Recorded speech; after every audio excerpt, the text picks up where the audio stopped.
right, the time is 5 o'clock, and I'm going to bring this meeting to order. Casey, could I get a roll call vote, please? Or, yeah, roll call. Katie? Here. Christy? Present. Dana? Present. Dan? Present. Nelson? Present. James? Here. All right, thanks. There's no absences. So could I get a motion to adopt the formal agenda, please? So moved. All those in favor, say aye. Aye. Could I get a motion for the approval of minutes, please? So moved. Could I get a second? Second. All those in favor, say aye. Aye. Do we have anyone here with public comments at all in the audience? Okay, looks like not. Luis, would you mind reading the disclaimer, please? Not at all. Just got to pull it up. Sorry for the delay.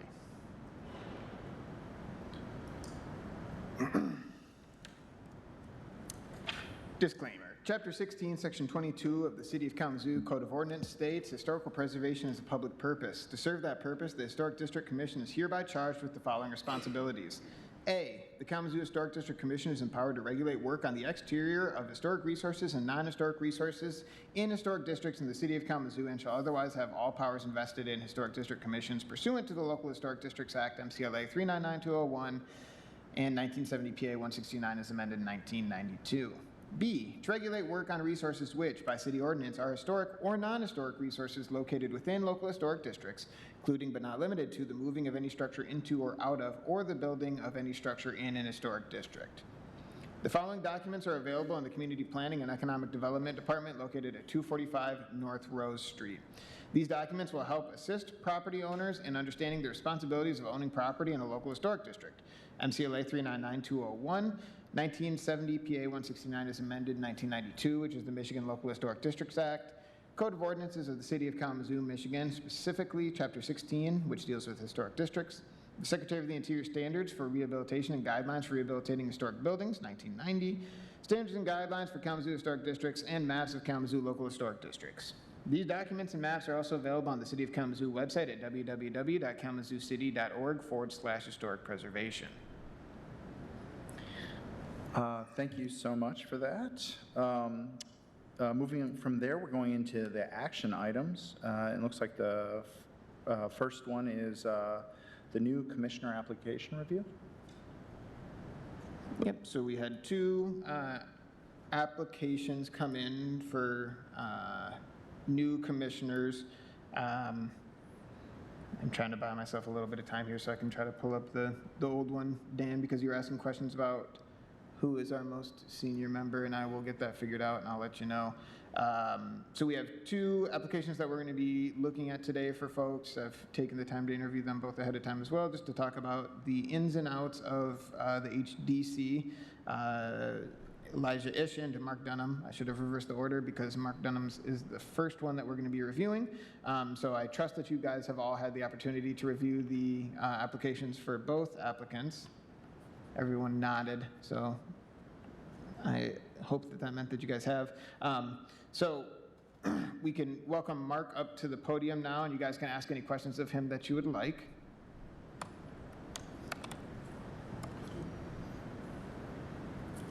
You have too many degrees, Mark. Well, I have a lot of degrees, yeah. My name is Mark Dunham. I've lived in the Stewart neighborhood for over 40 years. I've had rental property for nearly that entire time. I often say that I've lived in several different neighborhoods despite the fact that I've never moved because the neighborhood has changed so dramatically so many times. But the one thing that hasn't changed is the fact that the Stewart neighborhood and Vine as well is in a historic district, and I'm absolutely 100% convinced that the neighborhood would not exist, or certainly would not exist in the condition that it's in, without the designation of being a historic district. It's helped us out immensely. So I'm here because I have a strong background and a strong belief in public service. And you know, for a number of different reasons, I think that historic preservation is important from a social, cultural, political, civic, environmental standpoint. All of those things are important. Our housing stock is absolutely irreplaceable. We can't get houses like this back. So I'm a strong believer in preservation. I'm also a very strong believer in keeping landlords in check because I've had countless abominable experiences with landlords. So I believe in that historic preservation is one tool to keep landlords from doing terrible things. So, does anybody have any questions for me? Yeah, have you interacted with the commission, with your own house? Well, occasionally. I mean, my two houses are essentially the same as they were when they were built. But I did rebuild the garage because it was falling to pieces, and I resided it with cementitious siding, and it worked out extremely well. And Sharon, it was about 10 years ago, Sharon was extremely helpful, and it was a great project. And actually, Sharon held it up as an example of a great instance in which artificial siding was an appropriate use. So.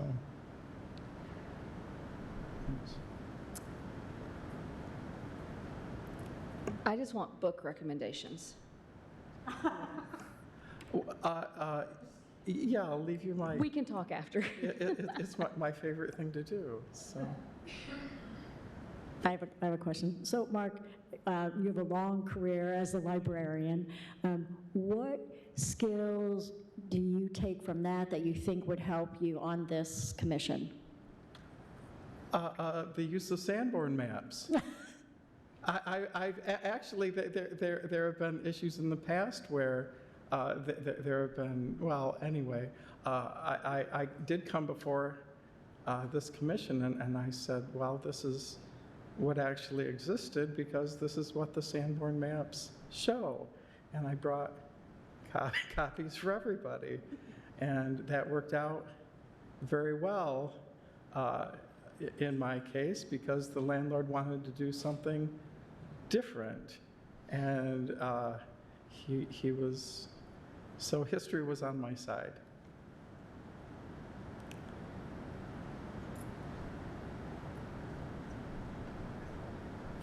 Any other questions? No? All right, well, yeah, I mean, I can't think of any, I mean, other than like, you in your job, you work directly with the public, so you're comfortable with, you know, talking with people, and then you have a research background and an old house background. Yeah, so, I do. So, yeah. And one thing that we are experiencing in Stewart that I think it's important.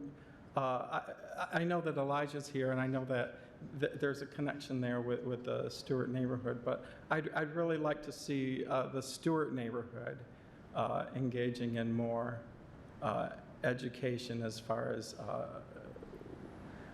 why historic districts are important and how they benefit the neighborhood. So, all right. Yeah. Well, yeah, thank you so much, Mark. I appreciate you putting in your application. Yeah, thank you very much.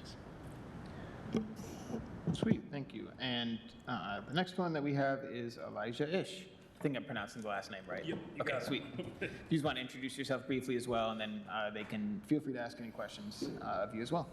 Yeah, my name's Elijah Ish. I've lived in Kalamazoo for 7 years now officially, but I grew up in Vicksburg, not very far away. And I've owned a historic house in the Stewart Historic District for the last 2.5 years with my wife. We did a full restoration / remodel on half of it because it is a duplex. It was actually built as a duplex in 1924. So we refinished all the original hardwood floors, recreated a bunch of trim and all that stuff because there was some that was missing and wasn't made anymore. So I, ripped it all down on a table saw and redid it. So it's really important to me that houses maintain historic character, but also more importantly that they aren't like deteriorating into the ground. And I think it's important to have a balance of maintaining historic preservation, but also offering flexibility to people that own these homes when there's insane cost problems with replacement pieces and parts. So I think you have to find a balance of, yeah, this maybe isn't the perfect historic thing, but if we don't do this, the house will deteriorate, and that's worse than not the perfect replacement piece. And I say that there's obviously scenarios where that's not the right thing to do, but I think it's incredibly important that there's some understanding of the fact that, putting 42 wood windows in a house for somebody that works a normal job is probably not possible and stuff like that. But obviously the best idea is to fix the ones that are already there.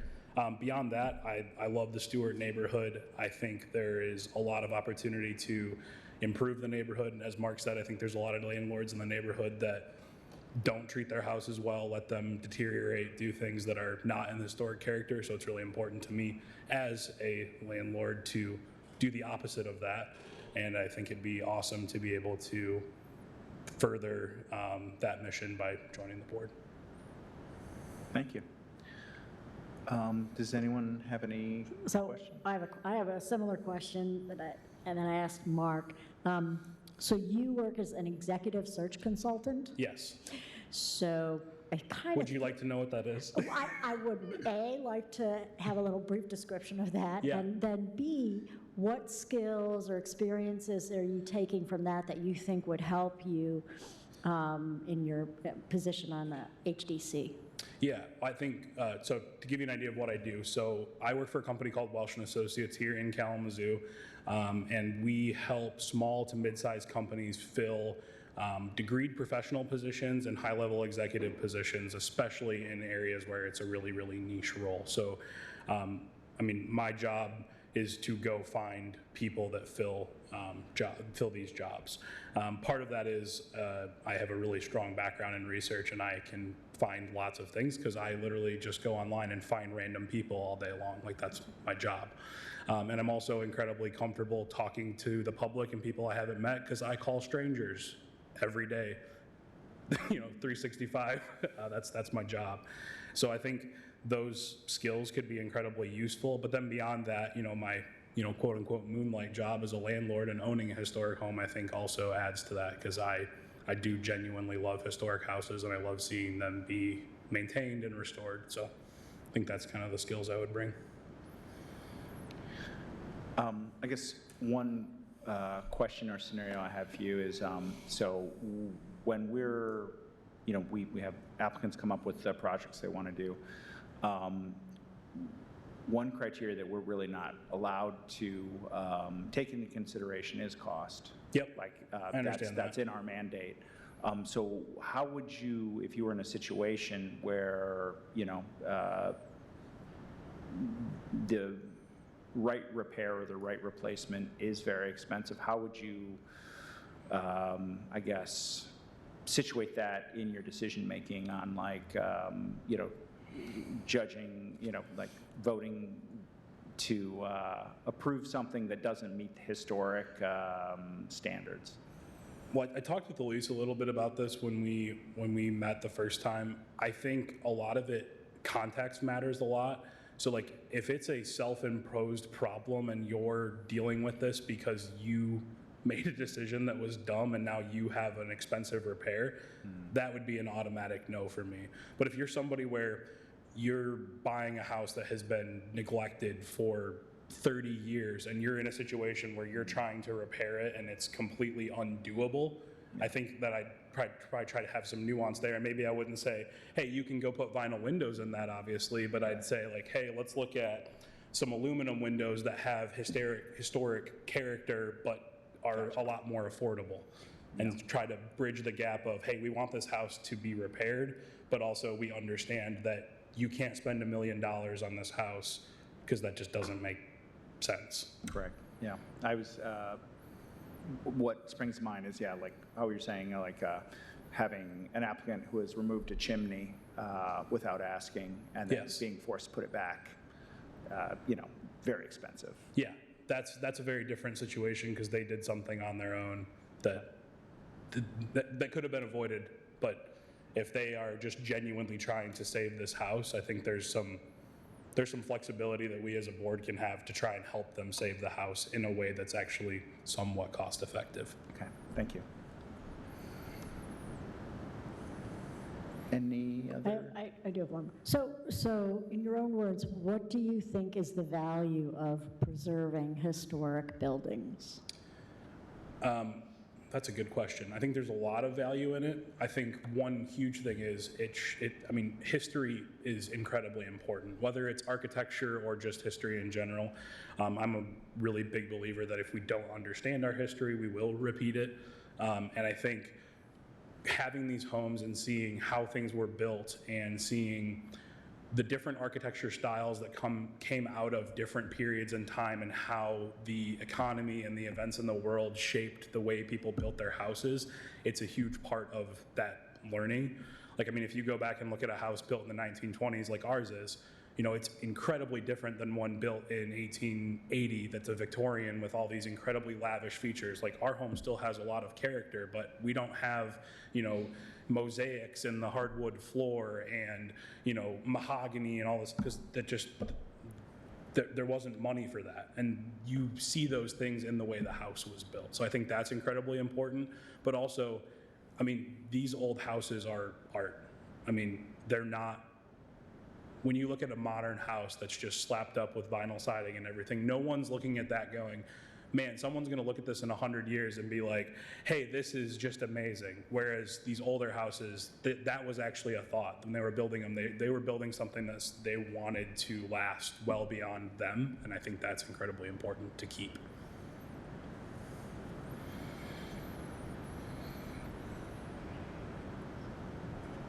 Okay. Well, yeah, thank you so much. Great answers. Appreciate you applying. Luis, hand it back over to you. Thanks. So that's all that we need from both applicants at this point, so you guys can stick around till whenever you don't want to stick around anymore, but you're also, we're releasing you now. So if you want to go ahead and enjoy the beautiful evening, you certainly can. So next steps will be, there's a two-part process for this for every board. So you guys have options that we can discuss in a moment, but essentially what will happen is the board will next, they could deliberate if they wanted to, but they could also postpone that deliberation or table that deliberation until a later meeting if they so chose. But once they do deliberate and make a motion to appoint or to not appoint people, if you were chosen for appointment, that memo would then have to go to City Commission, and then City Commission would review it, and then they would be the ones that actually appoint you to the board. So for both of you, and I can't see you, Mark, sorry. For both of you, that would not be until like a June thing anyways. I will be in touch with both of you so you guys can kind of know what the next steps are, but I appreciate you, again, coming out on a beautiful May evening to talk with us when it's so nice outside. So, sweet. Thank you guys for your time. Yeah. Sorry I do have to run, but No, not a problem. Thanks so much. All right. Thanks for that, guys. Moving on to the application reviews. So, one sec, I do want to, What's that? Oh, do we do that now before we go to, do we? since have it's to still make out there right now, if you guys wanted to, we should do something with it, right? Okay. So, some kind of motion does need to be made. But that is completely your guys' prerogative, what you want to do with it, is what I'll say. So, like Dana said, it could be postponed. If we were to postpone it, though, it would be postponing it until a later. Well, Okay, I was just going to suggest we postpone the discussion till the end of the meeting. Do we have an applicant on another matter I'm just here? being a stickler about the terms. So we Okay, table okay. it. We can table it till the end of the meeting if we wanted to. Tabling is helpful because then someone needs to pick it up off the table. So right now, someone could make a motion to say, hey, I'd like to table this.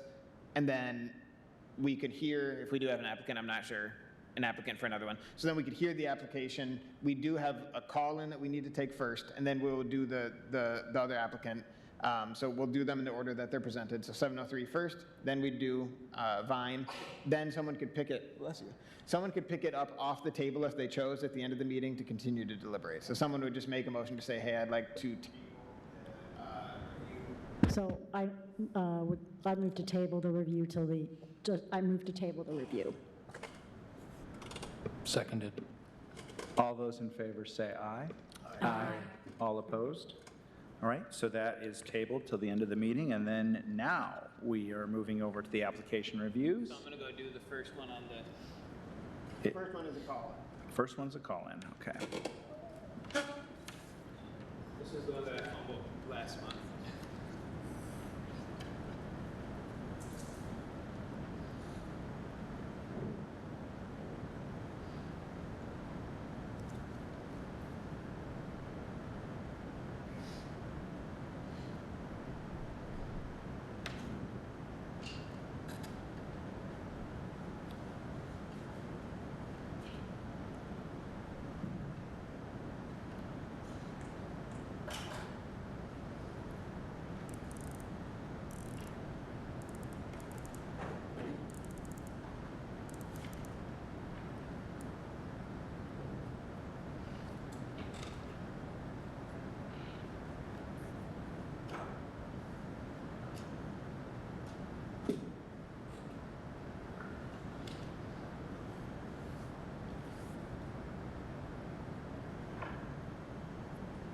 Taking a second to load, of course, so sorry.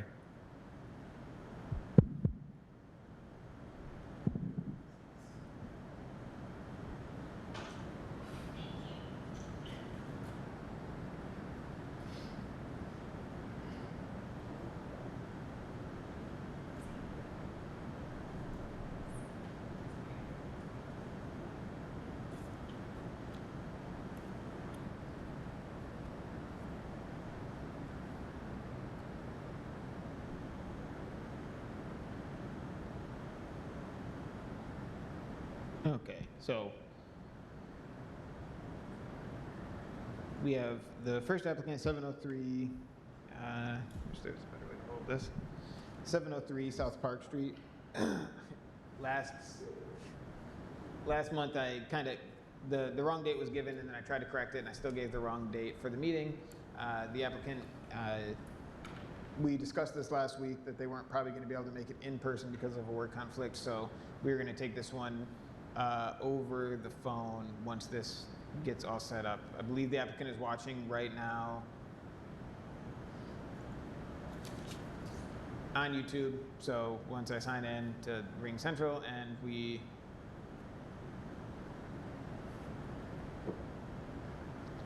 get logged in, we'll be able to discuss it with them. I can't see, Casey, if you have. Yes, you do.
Is it still there? I don't know.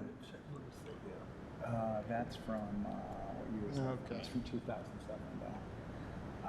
It's always wild when I see these progressions, like how fast. Sorry, guys, even if you're foliage talking about goes up. unrelated stuff, please be sure to do it into the microphone so we don't have communications that people can't hear. Oh, okay. Yeah, I was just discussing, it's wild how on Google Street View over the years, how the foliage in these houses grow up so thick.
Okay, well, waiting for the call in right now. We'll give it a few more moments. If we don't hear back, then we'll move on to this, the other application, and we'll return to this. But half of this was me trying to log in, so.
Okay.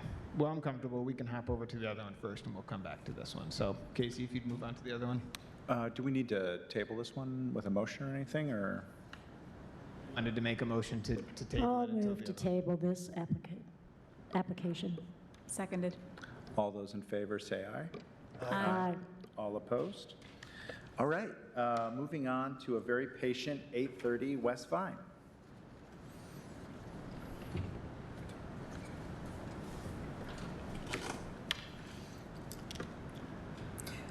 Hello. What do you need to know? Do you want to just talk about your project just a little bit? There's a room in my basement. It has an egress window. The egress window is broken, and we need to replace it. Okay, yeah, thanks so much. Does anyone have any questions about the details of the project? I just had a quick question. Is it, like, how visible is this from the street? It's not. It's not. Okay, that's what it looks like. It's not. Okay, thank you. Do you own the building? I own the house. Can someone get out of that, that window and? Nelson, make sure to use the microphone. Make sure it's turned on. Can some? Thanks. Sorry. Someone able to get, once they get out of that window, can they get up out of that hole? Yes. Okay.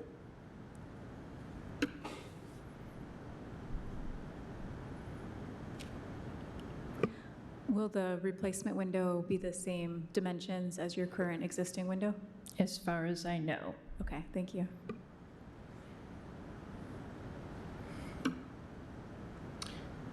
I guess I have one more question.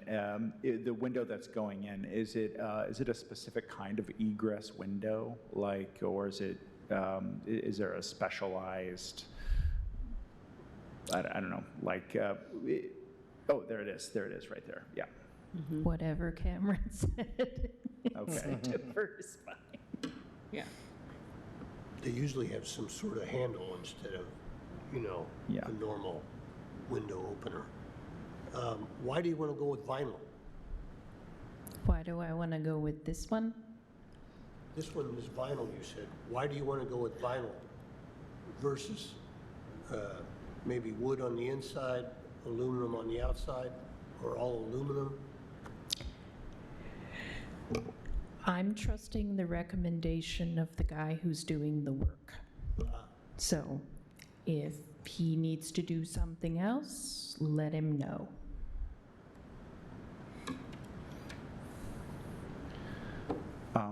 Yeah,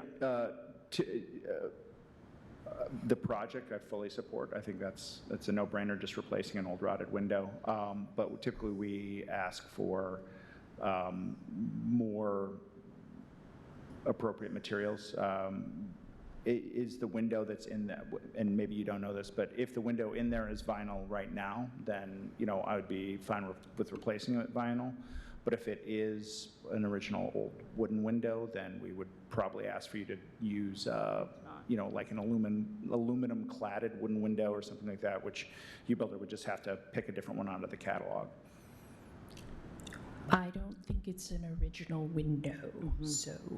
Yeah. Yeah, it's, Okay. I believe it says here that the window is vinyl clad. Oh, okay. Well, then So we're it's not just- gonna. It's swapping like for like, it looks Okay, like. great. Yeah, then that's all the questions I had. Yeah. Anyone else? All right, would someone like to make a motion to approve? Oh, I will do that. So I move to propose a certificate of appropriateness for the work as described in the application as it complies with the Secretary of Interior Standards 9 and 10. I'll second that motion. Casey, could we have a roll call vote, please? Katie? Yes. Christy? Yes. Dana? Yes, because it's not an original window. Dan? Yes. Nelson? No? James? Yes. Okay, so you still had a majority vote yes on that one, so I'll be in communication with you by the end of the week. I'm not going to make a promise when I'm going to write it, because sometimes I don't meet those deadlines, but I'll be in touch with you and Cameron by the end of this week, just so you guys can get moving forward with the project. Okay, thank you so much. Yep, of course, not a problem. Thanks for coming in. good night. You too, thank you. Any update on the caller? I'm trying to do too many things at once, I'm figuring out. So I'm going to look for his phone number, and I'll probably just go call him and then have him call in. So I think that's the best way to do it. All right. While we're doing that, do you guys want to pick up the table discussion so we're not just burning up time? Someone want to make a motion to pick up that off the table and start that discussion? I move to resume the discussion of our commissioner application review from earlier in the meeting. All those in favor? Seconded. All those in favor say aye. Aye. All opposed? All right. Are we looking for one or two? Two. I mean, we have two applicants. I just want to make a recommendation, because I don't think it's going to take me long. So I'm going to go try to call this applicant. I know that he told me that he had something that was going on at work. He told me he was just wrapping up. You guys are fine to discuss this, but once I get him on the phone, We'll table it again. okay. So I just wanted to make that clear. So if you guys need me to ask questions of me right now, though, I'm not going to answer them, because I'll be out there calling him. So if you guys have questions, because the questions are already arising that I hear, right? So we have one opening on the board. We have two people who are over their terms, but per our bylaws, you're allowed to stay on until your replacement is found. From what I have, Dana is the more senior member than you are, from what I have. Now, if that's true or not, I don't know. That's just what our records showed. I'm not speaking about age. I'm just talking about how long you served on the board. So Just if that answers those questions, I'm going to go try to call him real quick. Thank you guys for your patience with me this evening. I'll be right back. I'm just going to. Good luck. Thanks. Hopefully it works. But we can discuss while you're out of the room and then table it as soon as you get onto him. Yes. If You guys can do whatever you want, but once I get him, I just want you to be cognizant of the fact that once I get him back We got to up, table it. yeah, we don't have to, We are ready. but then we'd just be leaving someone on the phone there for a while. So I just sure. wanted to let you guys Right. know. Well, yeah. Okay, well, let's use our time wisely here. So we can discuss it. I mean, they both seem pretty qualified. Yeah. I was happy with both of them. I think the question is, Dana, are you ready to retire? Yes, I enjoy being on this, but I'm okay stepping down. One of the things that I like about the board composed as it is that we have representatives from different neighborhoods on the board. So being from Stewart, it makes sense for me to be the one who steps down. True. I don't know how you feel about having more than one person from Stewart, don't know. Yeah, that doesn't bother me. As someone who doesn't live in a historic district at all, I think the more people that live in a historic, I think it doesn't matter, it's the same neighborhood. Yeah. I like that they both have experience renovating things on the homes that they live in. Yeah, and I think he addressed it well, but my only concern was like having financial parameters overriding like what might be the right decision. Like, Yeah, and I think part of that might be that not understanding what our duty is under the Secretary of the Interior standards, right? Because I could see where that would be like, well, we don't want to put people out to spend so much money, but then when you read what our duty is per the standards, it makes it a lot clearer, yeah. I had a similar concern, and I think too, I don't know that that's enough for me to not want to give him a shot, because I think, like James said, that he's, a homeowner, a resident, has done some of the renovations, but that did kind of catch my ear as well. I just, like you said, it's not our main purpose to let the financials drive things, and I think part of the nuances of the historic homes are maintaining those original details, and it can at times become cost prohibitive, so I am sensitive to that, but I think collectively in the city it can be where those homes that are so dilapidated are easily get into the wrong hands for profit, and those people are maybe less inclined to spend the money, so it can make the case for a financial reason, which isn't maybe accurate anyway. So totally, I agree 100%. That caught my ear too. And I would add to, I'm sorry, I didn't want to cut No, you no, off. that's all. That's kind of it. I agree. I have kind of a hesitation about that. But I like that he tends to be seems to be very comfortable with like public-facing things, and helping lead the Stewart historic tours. I think also can that sort of thing can be a vehicle for this commission moving forward for educating the public on how to be proactive so that you don't get into a financial bind later on. And when you think about, the cases that come before us, they kind of, in my mind, they fall into two groups. One is individual homeowners, like the one we had today, wanting to fix a window, fix a door, fix a porch, something. And then we have the institutional applicants who come and want to do something of a larger scope, often tear something down, admit. And I think when we think about cost, we tend to think of the individual homeowner, right? There's also the cost that the applicants always make to us about it's going to cost, $100,000 more or $200,000 more to do this.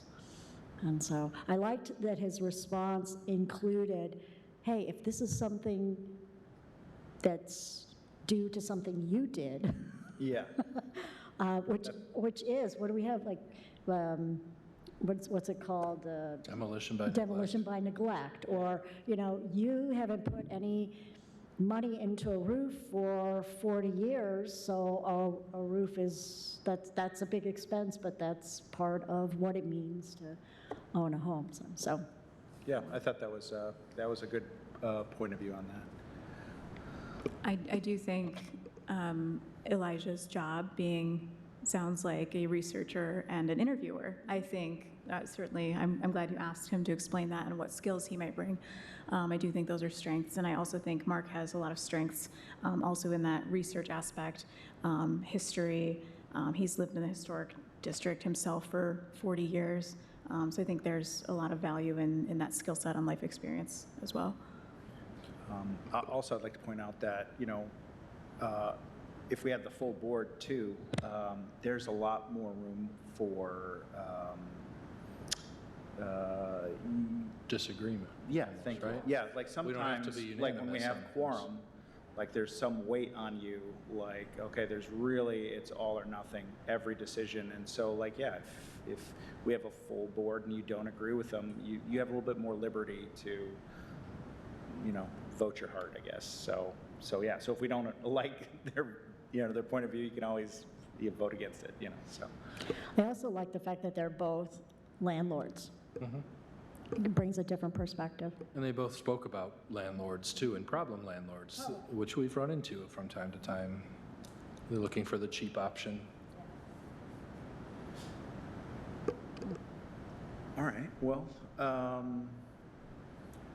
yeah, I mean, I guess the more the merrier. But then do you, Dana, then you'd be out? Yeah, I would resign. Would you try and go to the other board? I don't know. Do they have openings? What's that? Do they have openings? They do, yeah. Oh, That was my plan if I was the senior. I was going to go over to the other one. I think you should rock, paper, scissors for it. Yeah. I mean, we can also talk That could about be it, the too. first televised rock, paper, scissors in these chambers. Right. Y'all could probably have a private discussion to decide, I would just, yeah.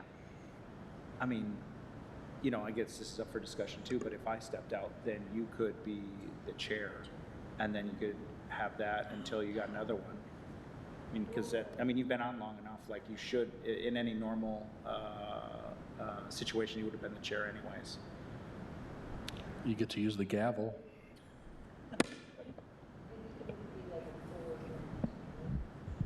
Oh, you know what, that is actually a great one. Yeah. Yeah, you know what, I think I will step down, actually. And then, I'll try and apply for the other one, because that'd be fun too. Because, yeah, diversity on this board has been a struggle from the beginning, so. Christine and I can rock, paper, scissors. We can and go trade. now with this other one, guys, sorry. Okay, Okay, so- can I get a motion to table, please? So moved. Seconded. All those in favor? Aye. All opposed? Okay. Let's try it out here, let's see.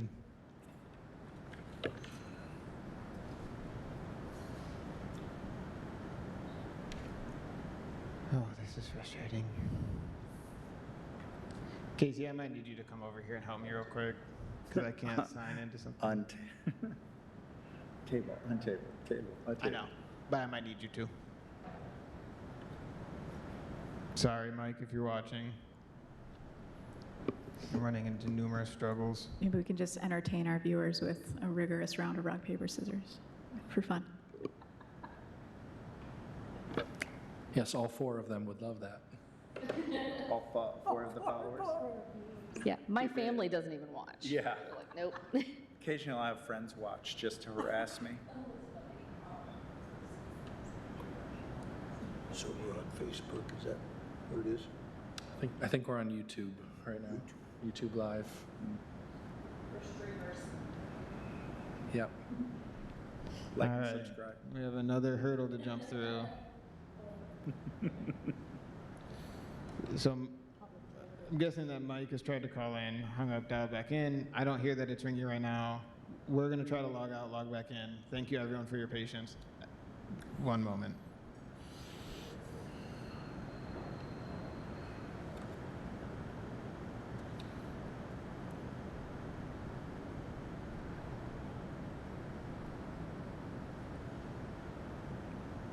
So interestingly, on this one, I thought that we were trying to remove the front porch on this and not the side porch, and I was pretty heated. I was like, this does not look like the front porch at all, and to call it a porch a deck is not. Yeah. Much more appropriate. Was that a picture?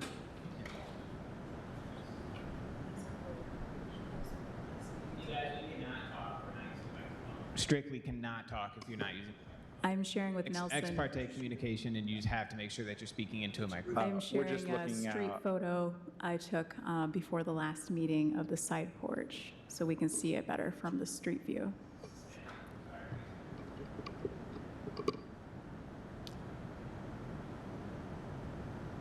Because I remember 20 years ago. What was that? I remember 20 years ago, I was there working for him with the last owner. I think you have to talk in the mic. We can talk about it, though. Oh, we can, huh? Only if we're being recorded. So you looked at this porch 20 years ago? Yeah, I worked on the kitchen on the inside. Oh. Just inside the door. Uh-huh. And reorganizing the kitchen. And that porch had some screens on it still, Okay. and it was in that same shape. 20 years ago.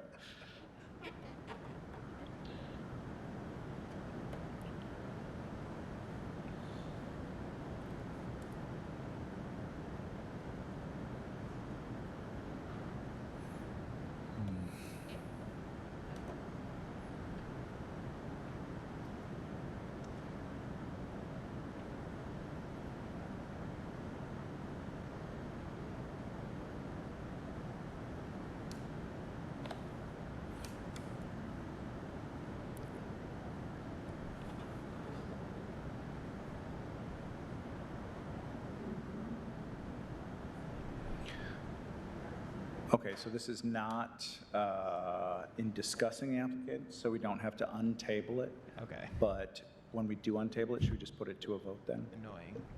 Yep. Yeah, I think from when we did Nelson's not too long ago, I think we can just vote to recommend them to the city And commission. then the city take, yeah. Yeah. I was just curious if that's what we should, Yeah. And that would be awesome, because, You are so excited right now, I can tell. well, I'm excited for having a full board, because it always is so stressful. Like I was saying, just threading the Right. needle of when you only have exact quorum, like every decision is Yeah. like, there's no wiggle room, Right. so.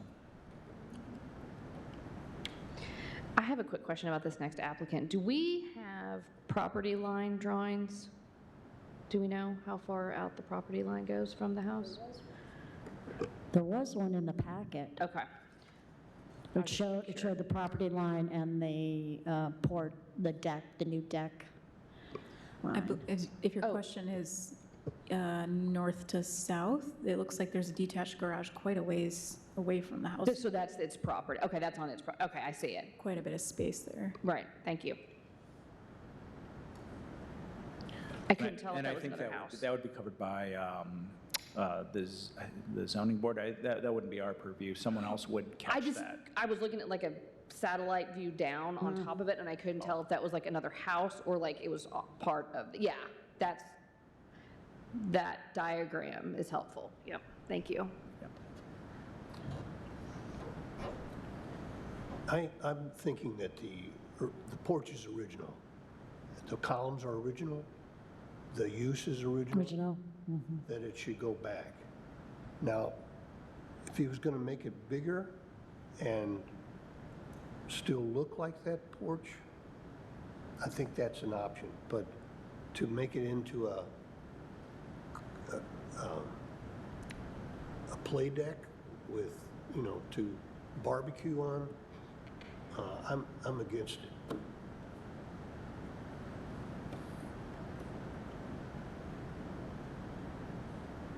In other words, if he was going to put an addition on his house, that'd be another thing, or a bigger porch that was a screened-in porch. Oh, Here we go.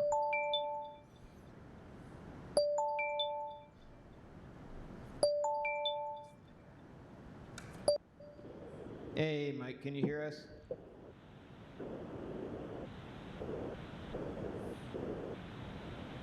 Oh, can you hear us, Mike? Hello? There we go. Yay. Can you hear us? Can you hear me? Yes.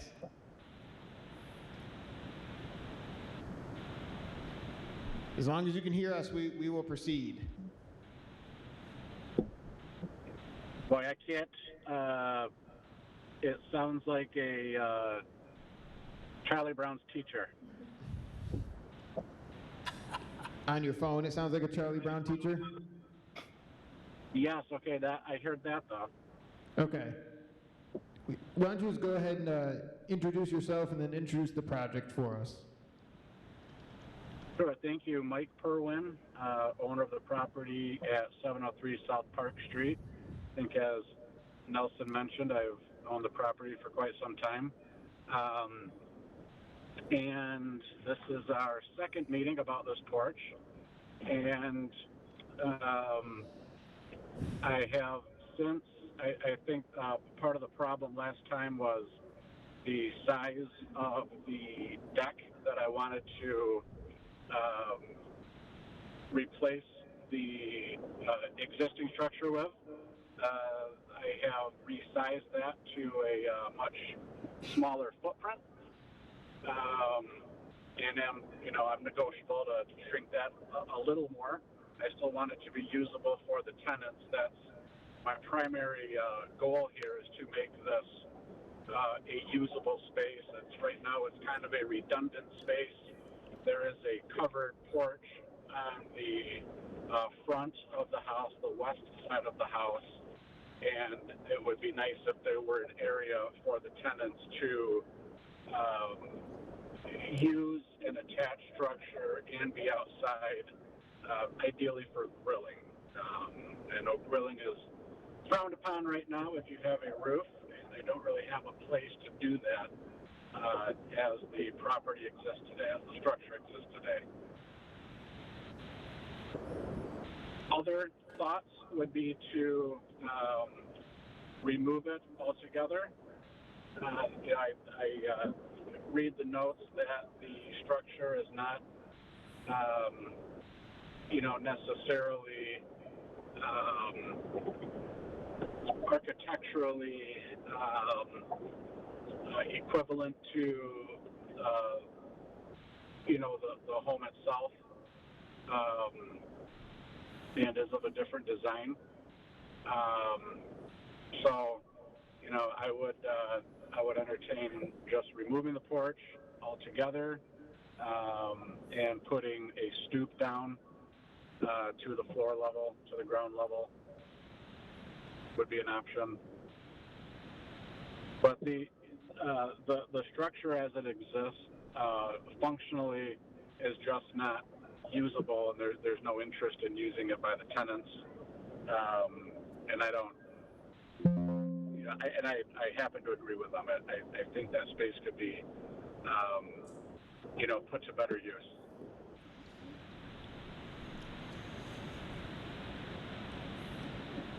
Thank you, Mike. Sorry, I have to talk super loud, I think, for him to hear me into this. But any commissioner comments, questions? Have at it.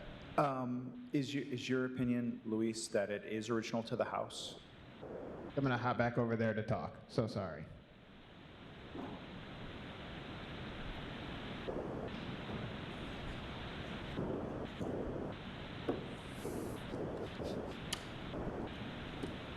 What a song and dance I'm doing today. Thank everyone for bearing with me on this. Mike, thank you for bearing with me. We had to log out and then log into a different account to get you on the phone here. So.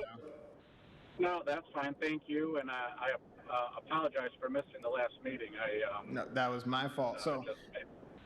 When we look at this, and you guys were talking about it a little bit before, and I was on the phone with Mike after the last time that this happened, and there's some questions and there's some things that we need to consider about this. One of the things that was actually brought up earlier in this meeting was Sanborn maps. Do I think that Sanborn maps are a very helpful tool? Yes. Do I think that they're authoritative in telling us what was on a property? Not at all. So we have gaps. If this house was built in 1900, which is what the assessor's office says, I don't have a Sanborn map until 8 years later. 1908 is when I could see the first footprint of this building.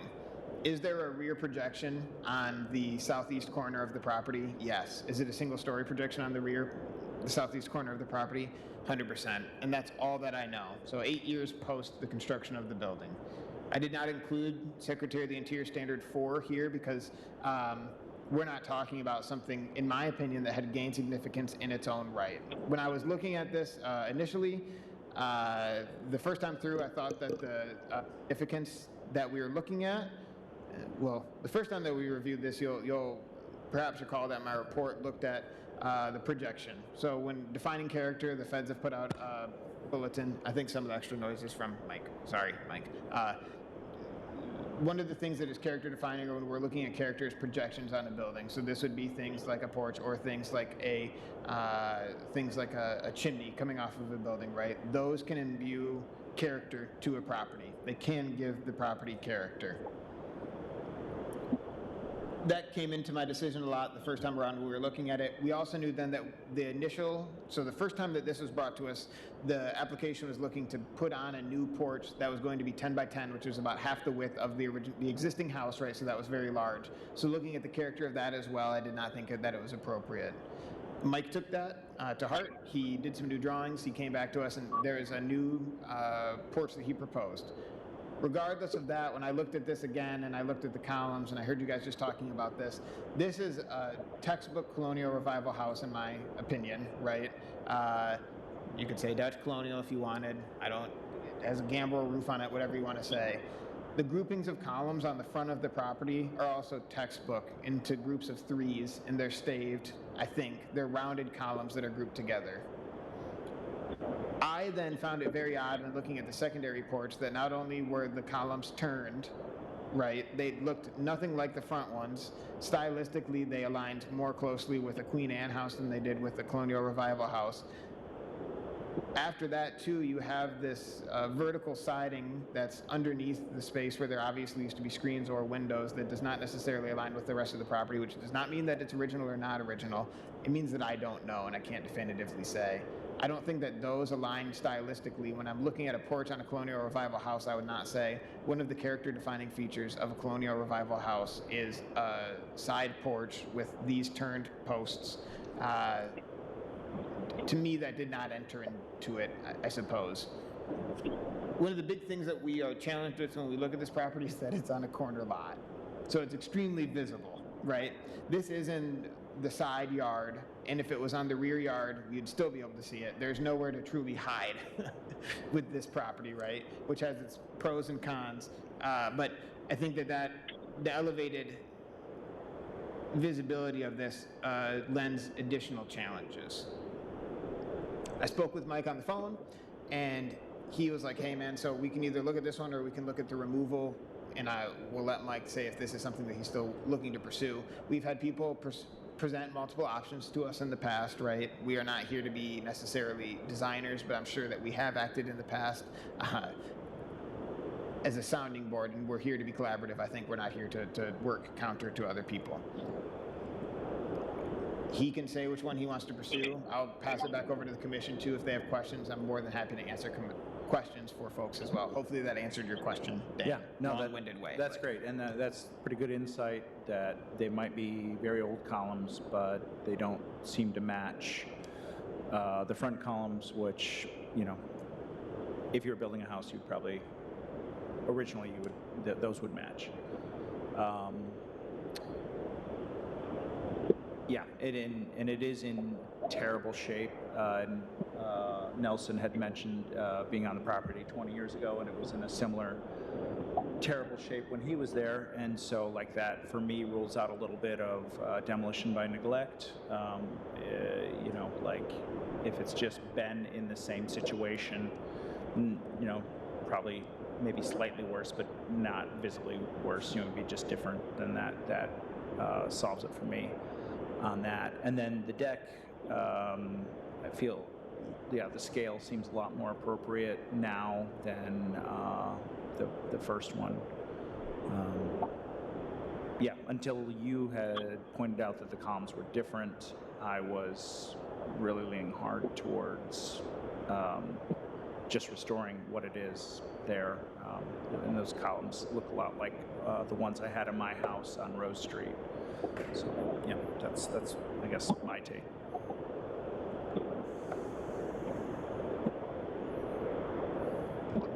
I have a couple of questions. Looking on the public records, it looks like you've owned the property since 1999, so that's 27 years. I guess I'm wondering why you have not attempted to repair the porch, whether it was original or not.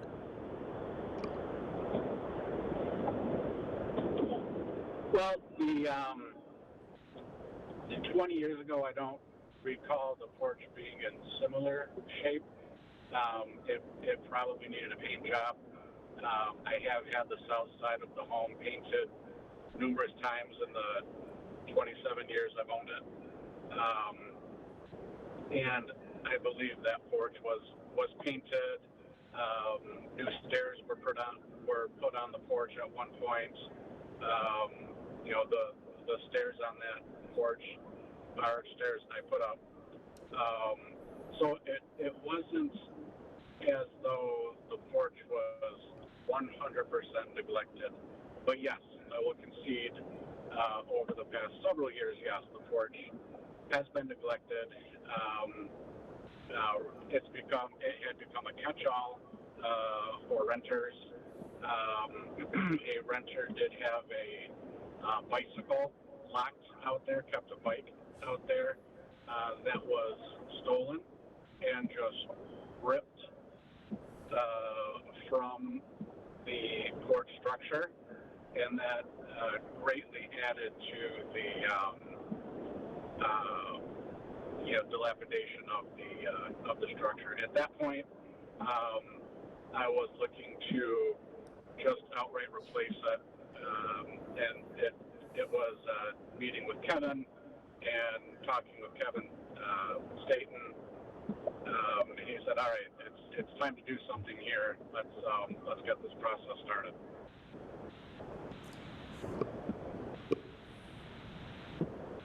So one of the things that interests me about your application and this house is, if I think about how the house was originally used, I would disagree, Louise. I would say that porch was essential because that was how you would have taken your groceries in to the house. You wouldn't have come around, you would have driven down the driveway, and that would have been the one that the homeowner would have used. So what's interesting to me, though, is that that's why I think of it as an original feature of the house. But now you've changed the use of the property, right? It's now it's apartments, right? Multi-use or? No, it's a single family. Oh, it is still a single family, so you've not changed the use of that? Yes. Okay. Then it's not interesting. So there's two doors on the south face, is the other thing. So that's not the lone door on the south face of the building. That's the secondary door. I could pull up the Sanborn to look to see where the driveway would have been. I can't remember if it was on the. I can't remember that cross street. Probably was if that was the original kitchen, because that's where. I can answer that question. The driveway went directly up to the garage, the detached. Well, I guess I can't answer that from 1908. But when I purchased the house, the driveway went up to the detached garage, and then it was just landscape, grass, trees between the garage and the south side of the house. So, and then there was a walkway from the sidewalk to the first door and then to the porch. So you would reach the door in the middle of the house that's west of the porch. You would reach that door first, unless you would have been walking through the grass. Thank you. I don't know if this is a question for Luis. and maybe I'm getting hung up on semantics and terminology, but thinking about, again, we don't know what the original side porch, side entrance, whatever may have looked like, but I'm going to reason that it was probably a covered entrance. Would you agree with that, Luis? Like would they, I'm struggling to balance, I guess, porch versus deck. Because porch, like a covered porch, might feel more historically accurate to me versus an open air deck. I guess that's one of the things going through my brain right now. Any context there on historically wooden aside? I guess it's also tricky too with this being on a corner lot because arguably there isn't really a back of the house on the lot. Like the back is the side. That's kind of a conundrum I find in my head right now too. So I can't definitively state what was original on this house, right? I know that there was a one-story, the house that was located on this lot had a one-story something attached to the area that's in question in 1908, which is 8 years post the building of it, right? We ran into the same issue, and this is the same issue, and I don't mean to muddy the waters even more, but this is the same issue that we ran into at 911 South Park Street when the front porch was removed, because I'm not crazy about this, but this also made me change the report there. The style that was listed, and I just looked it up, in the National Register nomination was Queen Anne / Colonial Revival. Which I think we talked about this at MHPN recently. A lot of the reports that were written during the 70s could use some tidying and resurveying, but they listed this property as Queen Anne / Colonial Revival. I do know that there's 2 doors that exist on the south face of the building, and they are very close to each other. So there's one mid-house, and then there's this one that's back towards the corner a little bit more. I won't continue to say what's original or not, and I'm not trying to condemn you asking that question, but I can't definitively say, so I can't go on that way. I just found it very odd that a different style of columns would have been chosen to put onto the building that directly does not align with the Colonial Revival style that was so clearly chosen. That's what started to make me think, okay, this porch, it was technically written in the nomination as Colonial Revival / Queen Anne, so do with that what you guys will. But when we looked at something like 911 South Park, where they did take off the Colonial Revival porch to build back a Queen Anne porch, the question that we were asking ourselves, and I didn't bring it here because I did not think that it was pertinent, because I don't find that this has gained significance in its own right necessarily, is why I did not include 4. But if we want to discuss standard 4, we certainly can. Well, it's clear that if this moves forward and a deck is permitted, that a future owner who wanted to restore it to its original, or what he thought it was its original purpose, could remove the deck and put a porch back. I mean, that's a good point, and it is in such disrepair now that you'd be rebuilding every bit of it anyways, and so you could just, basically it looks like the columns are maybe the only intact parts of that. So yeah, that could be an argument that, yeah, you could tear it down because you'd have to replace everything on it anyways, and a future owner would have to do that anyways. So I see your point on that. What are the dimensions of the current porch, just to help us understand comparing the proposed new porch? Mike, I think that one was for you. Yeah. I believe it's probably like 4 by 6. If I were to just picturing it, it's about 4 by 6, 4 feet by 6 feet. And is the proposed new dimensions roughly 9 by 6, or is it 9 by 9? Because one of the pictures provided shows like 9 feet but 8 inches by 9 feet 8 inches, but then our report says 9 by 6. Yeah, that must have been from the old information. from the company I hired to do the drawing and work up the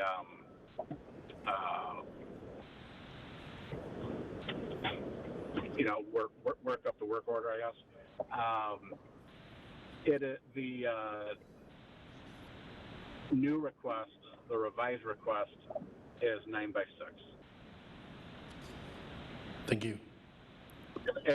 And like I said, the 6 makes sense to me. The 6 feet coming out from the house, the 9 feet along the house. I could see shrinking that. Once we really get the project started and laying boards down and seeing, I'd say 6 by up to 9. Sure. And so I just wanted to say one more thing, and I'm sorry that I didn't put this into your guys' packet. I have the sandboard now pulled up from 1908. Couple very interesting things to consider. First of all, there was no garage associated with the property in any capacity in 1908. The property extended, there was almost nothing to the east of this property line-wise. So you would not, it is very tight. The other thing is that you can see from the drawing that the house has the central core block that this house, and this is the other thing, I'm assuming this is the same house. I'm sure I'm kind of being extreme here now, but the house that I'm looking at the corner of South Park and Dutton has a central block that is 2 stories tall.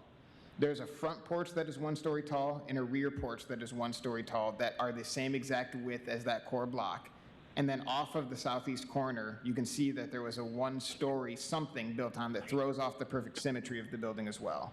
Otherwise, the entire thing would be perfectly symmetrical, barring this. There's no garage associated with it, and I thought this was odd, but there is no house between this property in question and the next one to the south on the Sanborn either. There's quite a house-size hole in between the two as well. Sorry to interrupt, Dan. You had a thought that I interrupted, so. I don't remember it. I had a question about the proposed design. The rendering looks like there are not, if it's going to be a walkout from the first floor, meaning there are no steps down to the ground, what does that bottom platform look like? Are you going to do skirting around it? Is it just going to be, I don't know, 2x4s, or like this rendering here that we're seeing? Is it just wood on the ground? What does that bottom, I guess, portion of the deck look like? Because you're going to have height to get up to that door. Yes, deck posts to, I assume 2x6s. As the frame of the deck. So that would be deck post, no skirting.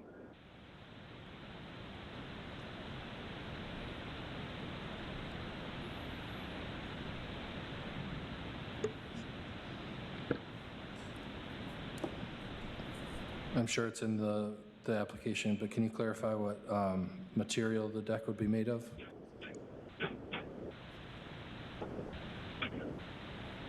I'm not sure if it is in the materials, but I understand and would follow the requirements, cedar, redwood, or treated lumber. I have a quick question, Mike. Can you talk about the goal that you have ultimately for this? I understand, you're willing to just tear the porch that's in disrepair down and put, you said, like a patio or pavers or whatnot in lieu of building this deck. Is the goal just to have a place for your tenants to have their grill and, be outside? Yes, a place for them to smoke, a place for them to grill, a place for them to relax. Okay. A place where they can get away from each other. A mental health area. It can serve a lot of purposes for lots of tenants. Okay, thank you.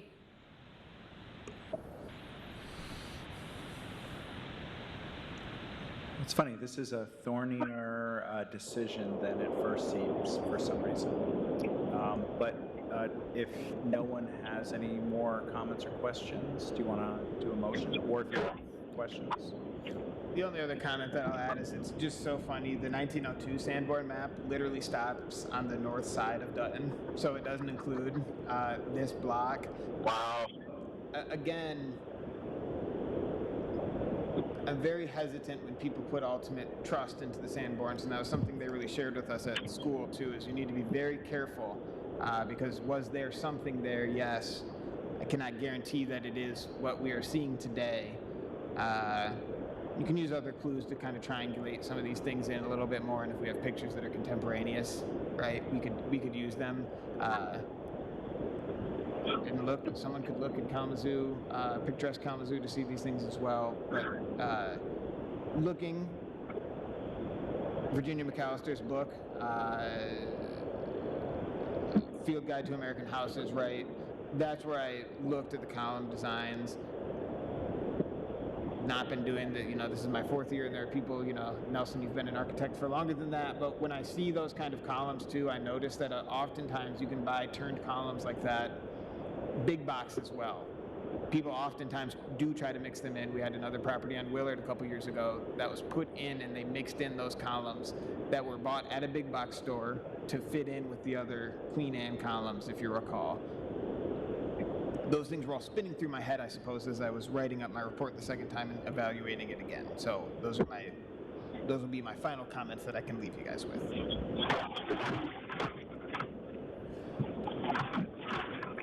Thanks, Luis.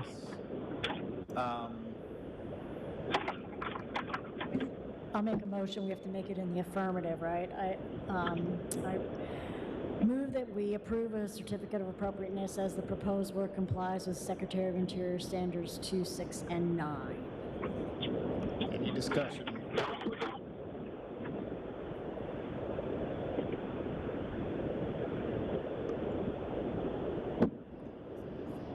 I'll be, can I make a comment or? Yes, there can be discussion right now, yeah. I'll be voting no on this, but if there is if it does go, I would suggest that the skirt be a design that's horizontal and vertical rather than an angle. The lattice, the horizontal and vertical is available at one of the big box stores. Thanks for that insight. I gotta mute you for a second, Mike. It's just really loud in here for us. Sorry. We'll pull you back up in a second. Could I get a second? Can I have a Yeah. point of discussion? Sorry. Yeah. I am curious about making a motion now. I feel like it's still very unclear the size of the deck, what the skirting of the deck is going to look like necessarily. Like, because he said, 6 to 9 feet or whatever, and I'm afraid that if we were like, yes, and then it turns into this beast because there's 2 measurements in the application. I think we just need to be very, very clear what he's asking for specifically. I think there's some overlap from the previous application, but it's my understanding that this one is 6 by 9.8 in this drawing. So maybe when we make the motion, we can specify that. Maybe try the motion again, but then be very specific on that. Skirting, though, I don't know if we dictate that. The other thing to clarify would be whether it's a raised deck or just steps down to some pavers. Because he added that the email to Luis that said he would be fine just siding over that door and having some pavers down there. So. I guess maybe if you want to do the motion again, but just have a little bit more specific language on what we're approving. I guess my question is, do we think we have enough information to have a motion to move forward one way or the other?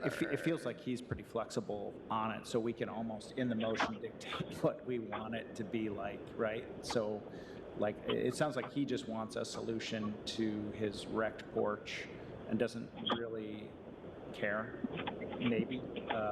That's kind of the impression I'm getting, I guess. Well, the application before us is for a deck, Right. right? Yeah. So it's not for a patio. Right. Right. So he didn't bring one or the other. He brought the deck. You brought the deck. And I'm assuming if the deck does not pass, let's just say, then he would come back with just a patio, Let's be possibly. very clear. There was an amendment that was put that he said he would be also, I'm trying to make this as fluid as we can and smooth as we can for the applicant as well. Pavers, I'm not going to come back to the commission if someone wants to put pavers in the ground, first of all, so we can just look at that way. The removal of the deck is obviously in question here. The existing porch, the removal is in question here 100%. Now what happens after that is what you guys have questions about. Regarding the dimensions of them, the drawings that I've seen did look like they were 9 by 6.5 to me, which is nearly a half size reduction. I know that there was one set of drawings, but written on the application, I believe it said 9 by 6.5. 9.5 by 6. Just 9.5 by 6. found that page. Yep. So those are the numbers that I'm using. So those are the dimensions that I would use if we were choosing to pursue the path that he wanted to put the deck in. Mike, I guess I'll have you chime in here and say, which one you want to pursue. You kind of heard the discussion. There is a motion on the table that Dana could amend, but, what do you want to pursue at this point? And again, we're looking to be flexible here, but do you want to pursue the removal of the existing porch to build a new deck, or do you want to pursue the removal of the existing porch, siding over that door? I would prefer, with collaboration, I like that word used earlier, replacing the existing porch with a new deck. Size being 6 by up to 9.5 feet. I can see how 9.5 feet, given the corner lot, and it's not technically the backyard. So yes, I'm flexible on the size. The 9-foot portion of the size, I think the 6-foot is reasonable. 6 feet from the house. That would be what I would prefer to pursue. Thank you. Go ahead, Nelson. I would say that if this goes ahead, we should put something in the motion that repair the siding if it's hurt and we demolish the old one, and the trim around the door.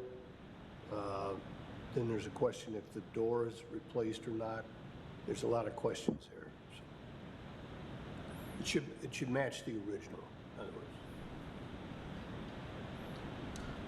words. Is that just by default that you would have to do those things, Luis, because it's an exterior door?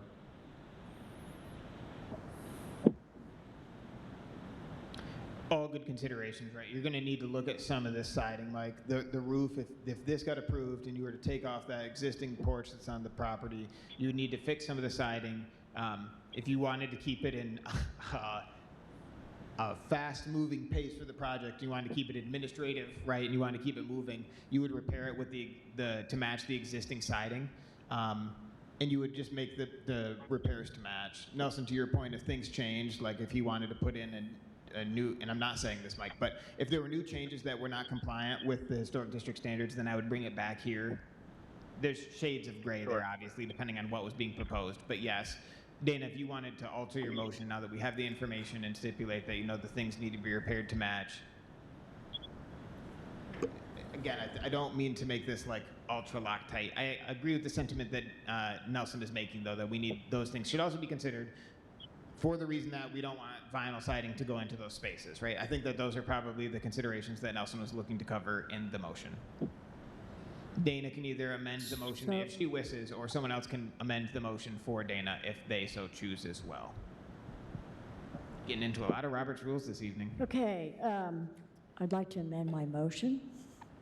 I'd like to approve a certificate of appropriateness to demolish the existing porch and repairing any damage done from the demolition with appropriate materials as worked out with our Historic District Coordinator.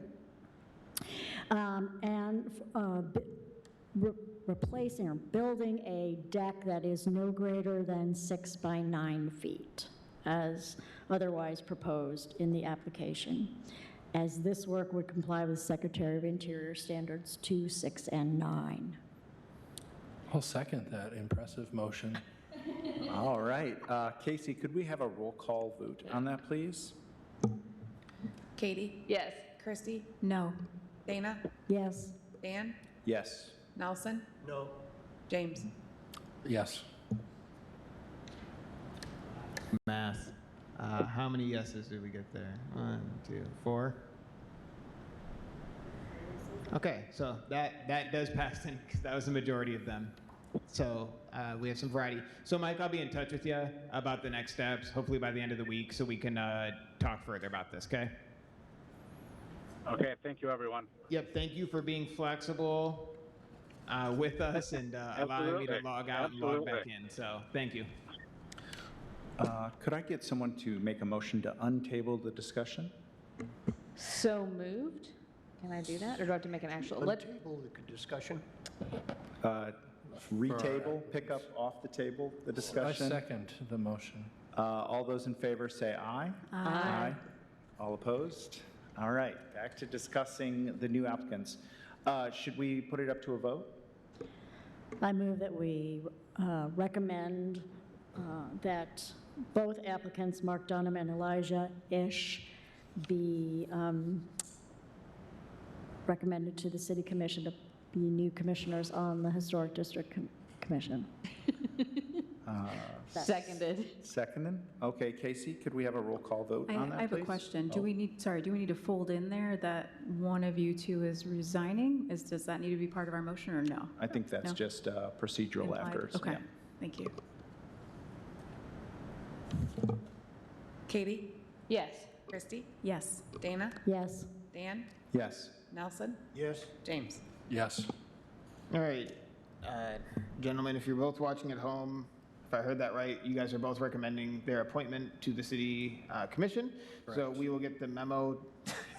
Thank you. It was a complex one. So I'll get the memo drafted up and I'll share it with the city commission at my earliest convenience, but no later than the cutoff for the next commission meeting, so we can get everything moving swiftly through.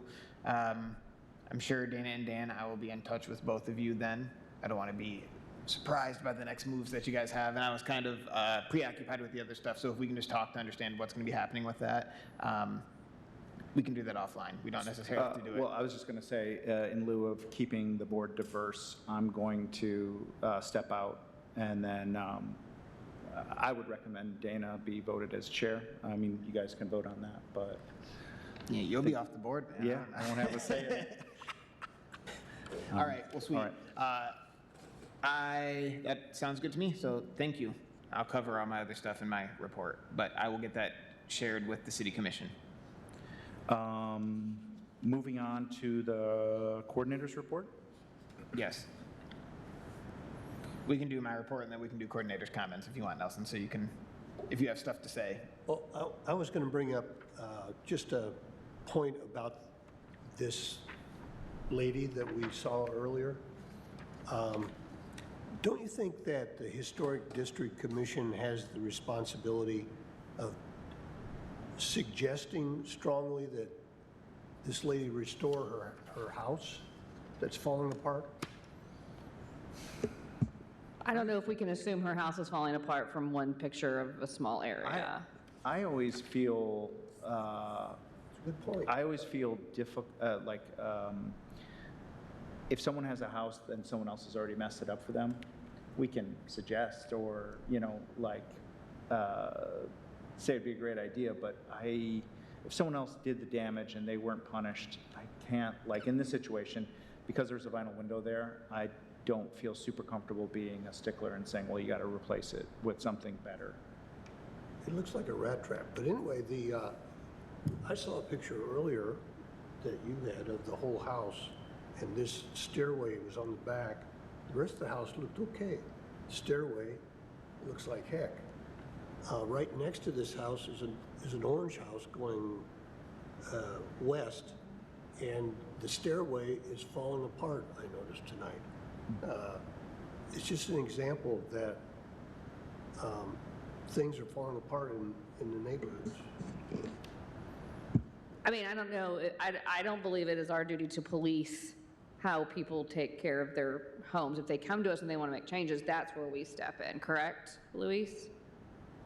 Well, I've been on this commission a long time, and I heard that many times, and I totally disagree. I think we should police the neighborhood, especially when this time of year, people are starting to do work without permission.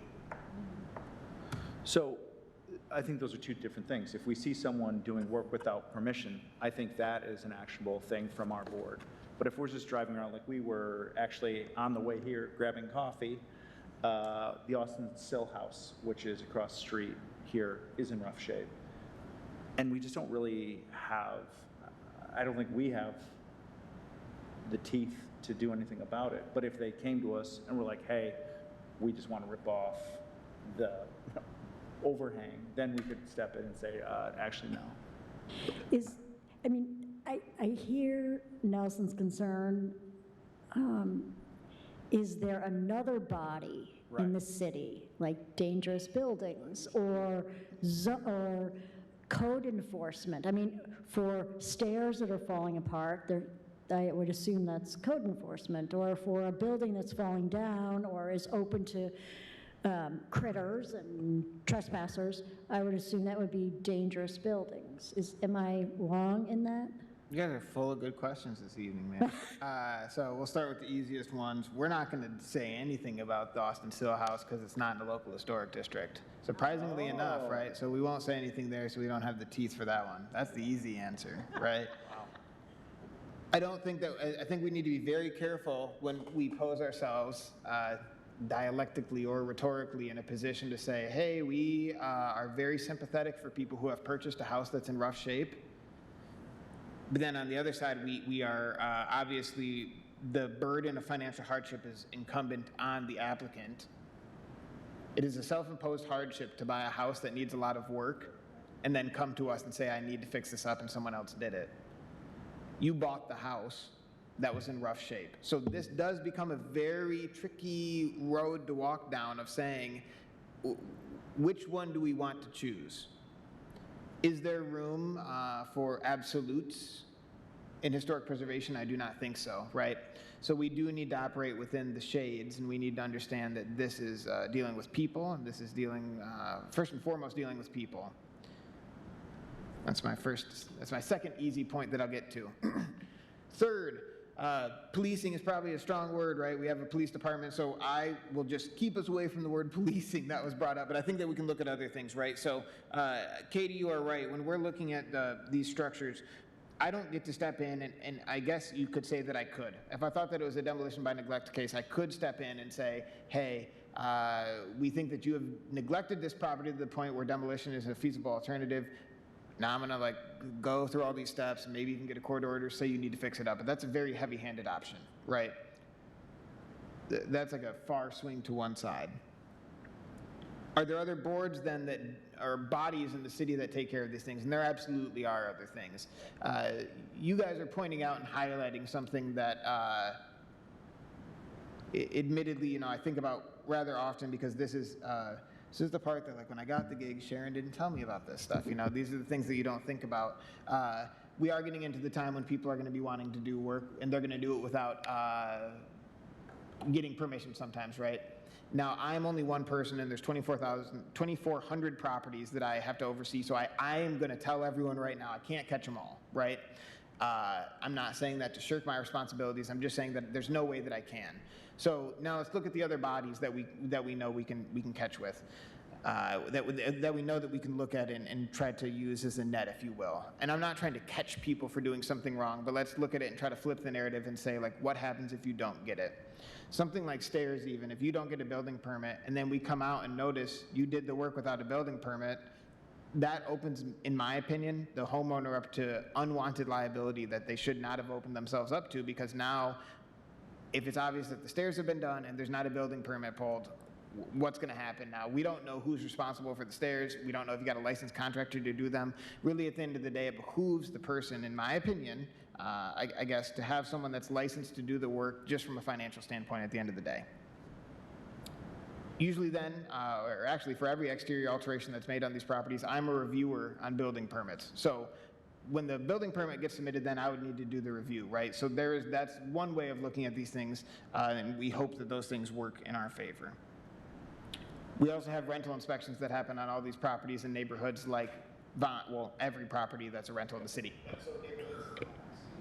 Like Vine and Stewart, obviously they have a lot of rentals, right? So that's another way that we have people going through, and I cannot lift up those teams enough, because they are the teams that are going into these houses regularly, and these are the teams that are saying to me, hey, Luis, I just wanted to let you know that X, Y, or Z happened to this property.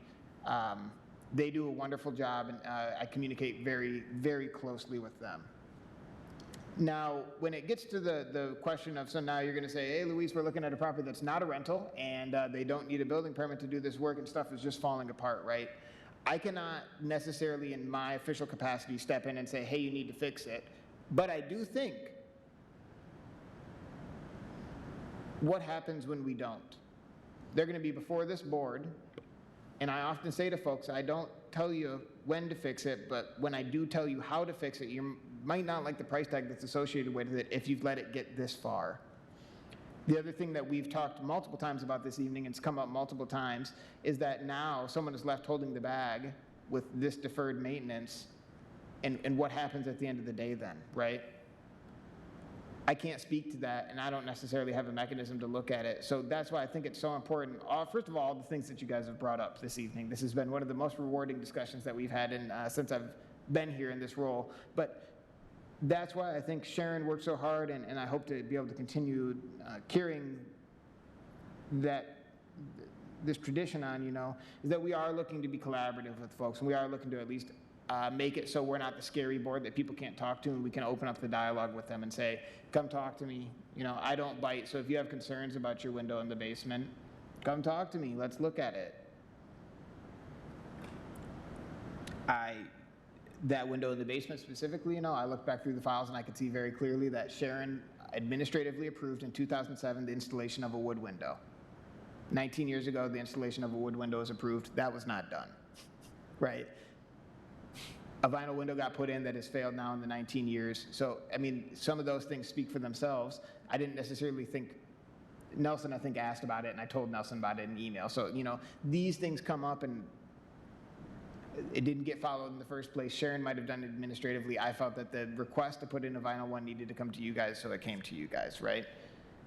Nelson, I think that your questions about egress, while not necessarily aligning with historic stuff, are pertinent questions for people to be thinking about too. If the conversation would have continued, I would have stopped you guys. But it is an important question to ask, can people get out of there actually or not, right? It's not for us to decide though, it's for the building inspector. Yes, the building inspector to look at and decide. So I hope that answers. This is not something that I am blind to and I don't think about, and it's not something that I just turn away from to say like, oh man, I don't want to do the enforcement. I rely on a lot of other people. There's a big network. You guys are people that I rely on as well, so I appreciate that. To make sure that we make the preservation districts, we make these districts work for people while also maintaining the character that we are charged to maintain. I largely and firmly agree with Nelson that we need someone to kind of play bad cop, to use again the policing analogy, and so I nominate Nelson to do so. I do that. Second, we can get you a I cape. do that downtown. I call it Luis all the time. I definitely do agree, though, in serious. But I agree with many other who have spoken on this, and Luis, that it's a tough thing because every single case is different. So I like that we respect everybody's stories and listen to them, even if we do see on the application like, oh, vinyl window or like really big deck, and then we hear their cases. All right, well, then Those were coordinator comments. How about a coordinator's report? Yeah, sorry, I'll keep this brief because this is one of our longer meetings. I want people to be able to enjoy it. It's gonna rain shortly, but I still want people to be able to enjoy it. Haven't had like a lot of crazy stuff come up. A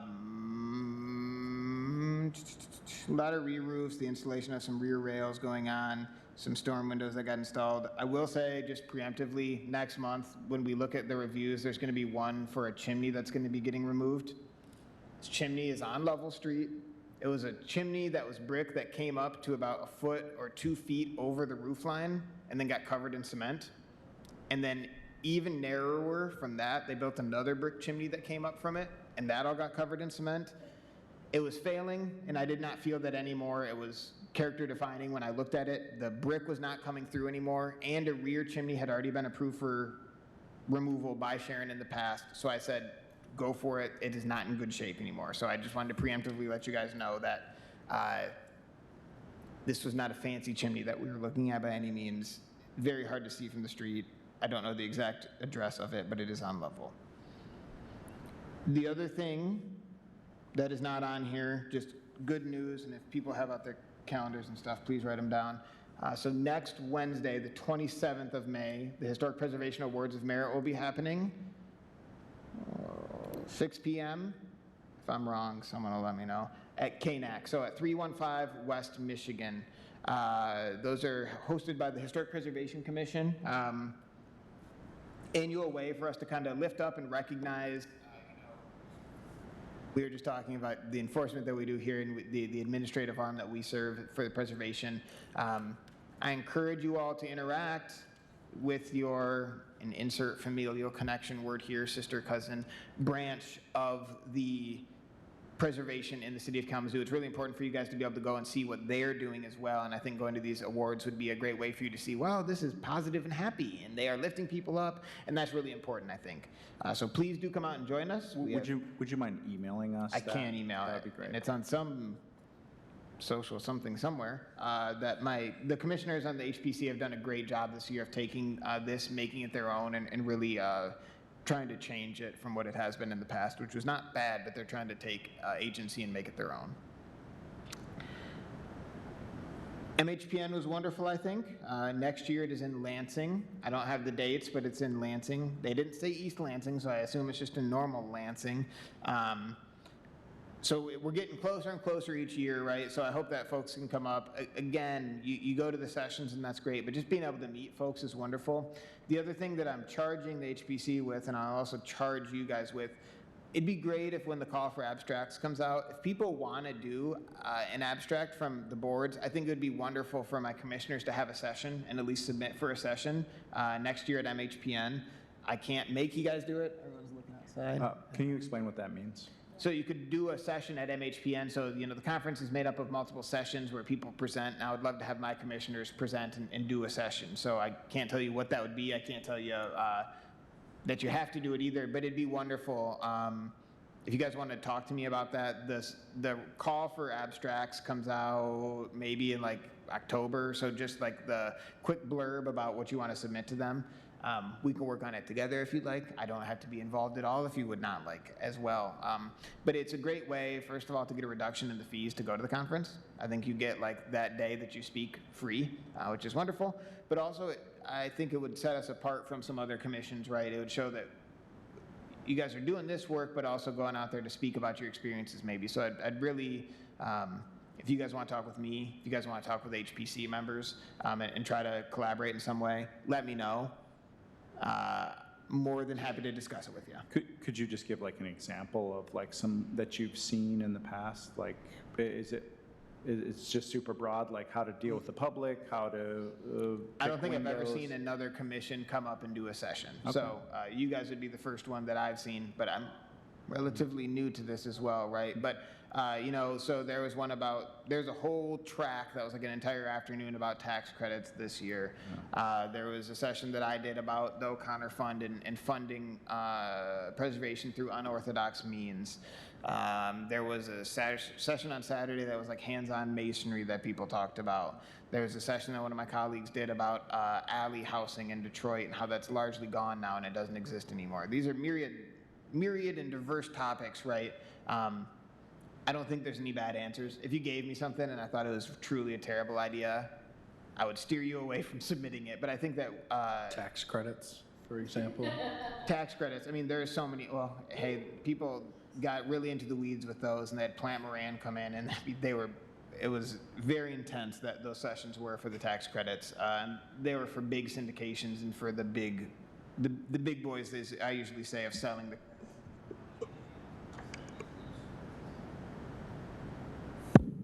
I was going to say something, but we can talk privately afterward.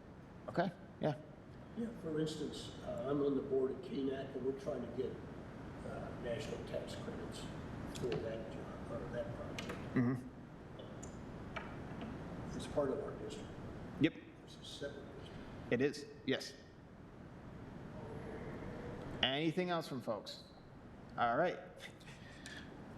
Okay, that was a great and rousing meeting. The time is 6:46. I'm going to call this meeting adjourned.